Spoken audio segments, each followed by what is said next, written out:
Shalom Bapak Ibu dan Saudara yang dikasih Tuhan, kita berjumpa lagi dalam acara SOS. Ya, kita punya satu masa di mana ketika kita memiliki perjalanan iman dengan Tuhan, kita memiliki satu masa yang tidak mungkin kita melewati masa itu, yaitu masa penampian Bapak Ibu. Dan tahun ini kita memang belajar tentang penampian. Nah, sebelum kita belajar lebih lanjut, mari kita bersama-sama berdoa. Tuhan Allah Bapa yang bertata di surga, terima kasih Tuhan untuk kasih setiamu, berkat-Mu yang berkelimpahan atas kehidupan kami Tuhan, penyertaan-Mu yang sempurna atas hidup kami Tuhan. Terima kasih Tuhan, sebentar kami akan belajar satu kebenaran firman-Mu Tuhan. Kiranya Kau mau urapi setiap kami Tuhan.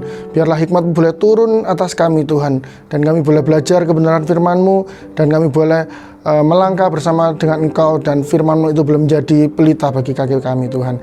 Terima kasih Tuhan, hanya dalam nama Tuhan Yesus kami berucap syukur. Haleluya, amin. Ya, seperti yang saya bilang barusan, dalam perjalanan iman kita memiliki satu masa yang nggak mungkin kita lewati Bapak Ibu. Kita harus nggak mungkin kita skip, maksud saya. Jadi kita pasti melewatinya. Kita nggak mungkin, oh saya nggak mau melewati masa itu, kita nggak mungkin. Jadi masa penampian ini adalah masa di mana kita pasti melewatinya. Tidak ada satupun yang akan terluput dari masa penampian. Nah, yang perlu kita ketahui adalah kapan masa penampian itu akan datang dalam kehidupan setiap kita. Nah, saya mau ajak buka kita di Lukas 22 ayat yang ke-31. Saya akan bacakan untuk Bapak Ibu Saudara sekalian. Lukas 22 ayat 31. Simon, Simon, lihat iblis telah menuntut untuk menampi kamu seperti gandum. Ya, satu ayat aja yang mau saya baca pada awal ini. Di sini dikatakan iblis telah menuntut untuk menampi kamu, menampi kita, anak-anak Tuhan, seperti gandum. Di sini dikatakan iblis menuntut. Kalau kita mau kupas Bapak Ibu, Saudara, menuntut itu lebih daripada sekedar meminta, betul? Kalau kita meminta, itu mungkin ya kita meminta kepada orang tua kita, atau kita meminta kepada teman kita, minta misalnya kita mau minta meminjam, kita minta pinjam barang, seperti itu kita meminta. Nggak dikabulkan, ya kita nggak bisa marah Bapak Ibu, karena kita cuma meminta. Tapi kalau menuntut itu lebih apa ya? Lebih dari sekedar meminta. Jadi menuntut itu ada unsur paksaan di sana Bapak Ibu. Dan ini dikatakan iblis menuntut untuk menampi kita anak-anak Tuhan. Jadi dalam perjalanan iman kita, iblis pun menuntut untuk menampi kita. Karena apa? Iblis ingin mengambil kita dari Tuhan. Iblis ingin kita ini nggak ada di jalannya Tuhan. Iblis ingin kita ini jauh dari Tuhan.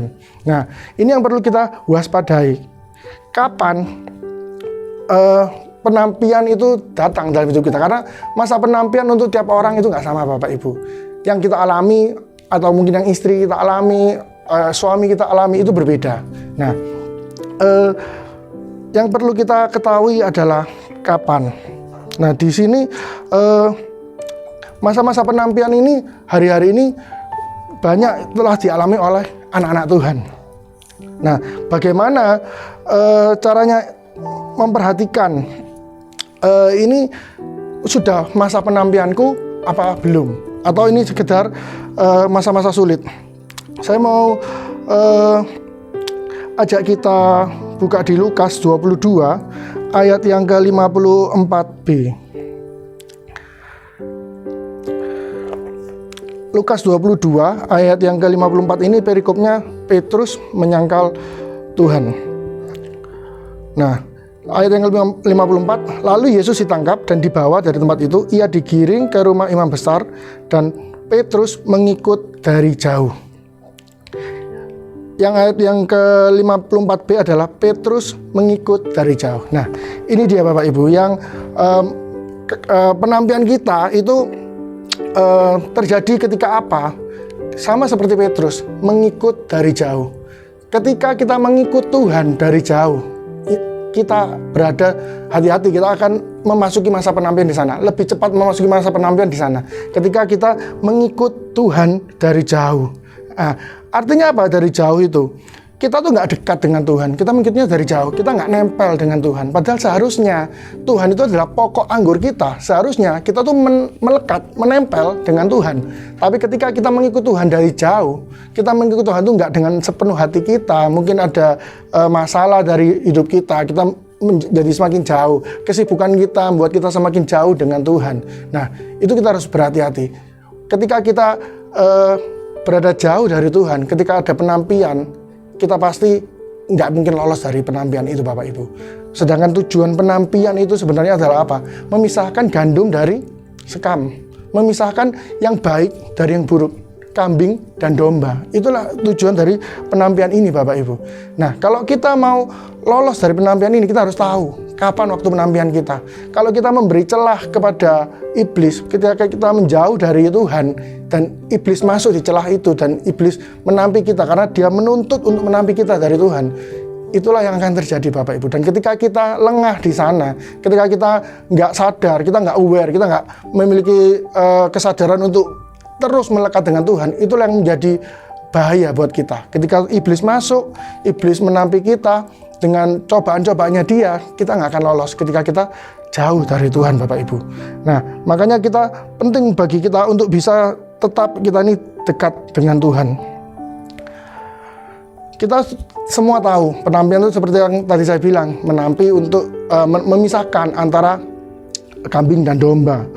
Kalau kita tahu, seperti yang sudah kita dengar di khotbah-khotbah di gereja kita, penampian itu seperti apa, ciri-ciri penampian itu seperti apa, prosesnya seperti apa. Nah, kita harusnya lebih sadar. Kita sudah diingatkan, dari bulan Januari kemarin kita sudah diingatkan penampian itu gimana, proses penampian itu ada apa aja. Kita harus dengarkan, setiap kali ada khotbah kita dengarkan dan kita renungkan. Kalau bisa kita simpan dalam hati kita dan kita lakukan, Bapak Ibu. Nah, ketika masa penampian datang, itu memisahkan orang-orang pilihan Tuhan yang memiliki kualitas seperti yang pernah saya bagikan di SOS sebelumnya. Kualitas, kita dicari kualitasnya oleh Tuhan melalui juga masa penampian ini. Nah, masa penampian ini memisahkan kualitas kita sebagai orang Kristen. Dalam perjalanan iman kita itu diuji di masa penampian, Bapak Ibu. Nah, iman yang seperti apa? Di sini saya mau bagi ada dua. Jadi iman yang pertama adalah iman yang pura-pura. Nah, iman pura-pura ini iman yang seperti apa? Saya mau ajak kita buka di Daniel 11 ayat yang ke-34. Saya akan bacakan secara cepat untuk Bapak Ibu Saudara. Daniel 11 ayat 34. Sementara jatuh, mereka akan mendapat pertolongan sedikit dan banyak orang akan menggabungkan diri kepada mereka secara pura-pura. Nah, di sini masa penampian itu untuk memisahkan anak-anak Tuhan yang memiliki iman. Yang bagaimana? Yang satu adalah iman yang pura-pura. Nah, iman pura-pura itu yang seperti apa iman pura-pura? Oh enggak, saya punya iman kuat di dalam Tuhan. Apa betul kita punya iman yang kuat? Iman yang pura-pura ini digambarkan seperti ini, Bapak Ibu. Ketika kita itu tidak mengandalkan atau mencari Tuhan dengan sungguh-sungguh. Nah, ketika kita datang ke gereja, mungkin maksudnya kita tuh nggak murni. Ketika kita ke gereja, kita nggak cuma cari Tuhan, Bapak Ibu. Kita mungkin, pengen ketemu teman di gereja. Pengen supaya Tuhan tuh memberkati pekerjaan kita, jadi kita ke gereja. Pengen cari jodoh mungkin di gereja, jadi kita datang ke gereja. Dengar-dengar di gereja A itu perempuannya, ceweknya cantik-cantik misalnya. Terus kita datang ke sana dengan harapan cari jodoh. Nah, ketika kita ke gereja, motivasinya nggak murni cari Tuhan. Disitulah iman kita tuh sebenarnya iman yang pura-pura, bukan iman yang sejati. Nah, kita harus cross check hati kita. Apakah benar kita ini sekarang cari Tuhan itu sungguh-sungguh apa enggak? Kita tetap mengandalkan Tuhan apa enggak? Yang kedua adalah kita tidak berakar dalam firman Tuhan. Kita datang ke gereja itu cuma sekedar hadir. Mungkin kita cuma sekedar duduk, terus kita di gereja pikiran kita kemana-mana, kita nggak dengarkan firman Tuhan dengan baik, kita nggak berakar akhirnya, kita nggak punya akar yang kuat di dalam Tuhan. Ketika ada pencobaan datang, kalau kita nggak punya akar, pasti kita akan jatuh. Beberapa waktu lalu di daerah Surabaya ini kan hujan lebat, Bapak Ibu ya. Bapak Ibu kita ada hujan es. Kalau di daerah barat, di daerah timur banyak sekali pohon yang tumbang. Nah, kalau akarnya nggak kuat, ketika kena angin seperti itu, pohon itu tumbang. Tapi pohon yang kuat akarnya, dia nggak akan tumbang, Bapak Ibu. Masa penampian adalah seperti itu. Ketika ada angin besar dalam hidup kita nggak jatuh kalau kita punya akar yang kuat. Kita harus berakar dalam firman Tuhan. Yang ketiga adalah tidak memiliki hati yang baru. Jadi artinya apa? Memiliki hati yang lama. Kita tetap pegang hati kita yang lama. Hati yang penuh dengan sakit hati mungkin. Hati yang penuh dengan kepahitan. Hati yang penuh dengan dongkol, ngomel. Itu tetap kita pegang. Nah, ketika kita mengikut Tuhan, kita harus punya hati yang baru. Kita harus punya wadah yang baru, sehingga Tuhan juga bisa memberkati kita lewat wadah yang baru. Seperti yang kita tahu, di mana anggur itu nggak mungkin ditaruh di tempat yang lama, karena anggur itu akan rusak dan terbuang percuma.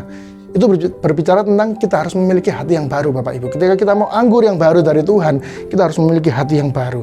Nah, tadi saya bilang ada iman yang pura-pura. Yang kedua adalah iman yang sejati. Lawan dari pura-pura atau palsu adalah yang sejati, yang orisinil. Nah, kita semua kalau kita lihat barang, kita pasti pengen yang ori, Bapak Ibu. Kalau kita ditawari barang, nggak mungkin kita milih mau yang asli apa yang palsu. Kita pilih yang palsu. Uang kita mau asli apa palsu, kita pasti pilih yang asli, Bapak Ibu. Sama seperti Tuhan juga mengharapkan iman yang asli, iman yang sejati dari anak-anaknya. Iman sejati yang seperti apa? Lawannya dari yang tadi pura-pura, Bapak Ibu. Ketika kita ke gereja, kita benar-benar cari Tuhan, kita nggak cari yang lain. Ketika kita ke gereja, fokus kita tuh hanya Tuhan. Kita nggak mau fokus dengan handphone kita nggak mau fokus dengan pekerjaan kita nggak kepikiran dengan nanti jemuran saya di rumah gimana, nanti pulang dari gereja mau makan apa. Kita nggak fokusnya ke sana, Bapak Ibu. Tapi kita benar-benar cari Tuhan. Yang kedua adalah benar-benar melakukan firman Tuhan. Ketika kita dengar firman Tuhan, kita bukan cuma dengar, tapi kita juga melakukannya dalam kehidupan kita sehari-hari. Kita melakukan firman Tuhan itu bukan karena supaya dilihat orang baik, tapi kita melakukan firman Tuhan karena supaya kita menyenangkan hati Tuhan. Karena itu yang menjadi kehendak Tuhan dalam kehidupan kita. Dan yang ketiga adalah memiliki hati yang baru, Bapak Ibu. Jadi ketika kita punya iman yang sejati, kita harus punya iman yang baru. Kalau kita pengen iman kita itu sejati, kita harus punya hati yang baru. Kita nggak mungkin pakai hati yang lama, yang penuh dengan kekecewaan, sakit hati, terus kita pakai itu untuk menyembah Tuhan. Kita harus pakai hati yang baru. Kita pakai hati yang baru supaya kita bisa menerima anggur yang baru dari Tuhan. Kita menerima urapan yang baru dari Tuhan, sehingga kita juga bisa melewati masa penampian ini, Bapak Ibu. Masa penampian ini pasti terjadi. Tergantung kita bagaimana menyikapinya, Bapak Ibu. Bagaimana kita bisa bersikap, bagaimana kita bisa tetap kuat, berakar dalam Tuhan, bagaimana kita memiliki iman yang sejati sehingga kita bisa lolos dari masa penampian. Saya berharap kita semua bisa lolos dari masa penampian ini, Bapak Ibu. Kita melewatinya dengan baik dan kita bisa tampil lebih dari pemenang. Karena hari-hari ini kita dituntut untuk bersikap baik, Bapak Ibu. Bersikap benar, bukan baik. Kita harus bersikap benar di hadapan Tuhan. Bukan cuma sekedar baik di hadapan orang, tapi kita harus punya sikap hati yang benar. Karena Tuhan itu melihat sampai kedalaman hati, Bapak Ibu. Ya, itu aja yang saya mau bagikan pada hari ini. Saya berdoa biarlah kita semua bisa melewati masa penampian ini dengan baik dan kita bisa tampil lebih dari pemenang dan kita bisa menunjukkan kepada Tuhan, ini loh iman saya yang sejati, ini loh iman di dalam Tuhan. Dan Tuhan melihat kualitas hidup kita, kualitas iman kita sesuai dengan standar kerajaan surga. Ya, Tuhan Yesus memberkati. Mari kita berdoa. Tuhan Allah Bapa yang bertata dalam surga, terima kasih untuk berkat-Mu Tuhan, terima kasih untuk firman-Mu. Kami boleh belajar bagaimana kami memiliki iman yang sejati, Tuhan. Biarlah kami boleh belajar memiliki iman yang sejati, Tuhan, dan kami boleh melakukannya terus dalam kehidupan kami, Tuhan. Biarlah kami boleh menyenangkan hati-Mu, Tuhan, dan biarlah kami boleh terus berakar kuat di dalam Engkau, Tuhan, dan kami tidak goyah, bahkan kami tidak jatuh ketika ada angin ribut, angin besar dalam kehidupan kami, Tuhan. Mampukan setiap kami anak-anak-Mu, Tuhan, biarlah kami boleh semakin hari semakin kuat bertumbuh, berakar, dan bertumbuh dan berbuah di dalam Engkau, Tuhan. Terima kasih Tuhan, terima kasih Tuhan Yesus. Kami juga berdoa untuk bangsa dan negara kami, Tuhan. Kami berdoa untuk pemimpin dari tertinggi terendah, Tuhan. Kamu berkati, Tuhan. Biarlah ada ketenangan, ada keamanan dalam negara kami ini, Tuhan. Kami juga berdoa untuk kota kami, Surabaya, Tuhan. Ucap syukur, kami serahkan semuanya ke dalam tangan-Mu, Tuhan. Jagai, lindungi, biarlah semuanya ini boleh Kau tutup bungkus dengan kuasa darah-Mu, Tuhan. Kami juga berdoa untuk Bapak Gembala dan Ibu Gembala, Tuhan, yang memimpin gereja kami ini, Tuhan. Biarlah hikmat-Mu boleh terus turun dalam kepada anak-anak-Mu ini, Tuhan. Dan boleh terus Kau naungi dalam kepak sayap-Mu, Tuhan. Biarlah Kau limpahi dengan berkat yang tak terduga-duga Tuhan untuk Bapak Gembala dan Ibu Gembala Tuhan. Terima kasih Tuhan, kami serahkan segala sesuatunya ke dalam tangan-Mu Tuhan. Apa yang menjadi pergumulan, cita-cita kami, harapan kami Tuhan, kami serahkan semuanya ke dalam tangan-Mu. Engkau sendiri yang menuntun langkah hidup kami Tuhan. Pekerjaan kami serahkan ke dalam tangan-Mu Tuhan. Kesehatan kami, keluarga kami Tuhan, kami serahkan semuanya ke dalam tangan-Mu Tuhan. Terima kasih Tuhan, hanya di dalam nama Tuhan Yesus kami ucap syukur. Haleluya, amin. Ya, sekian SOS pada hari ini. Tuhan Yesus memberkati.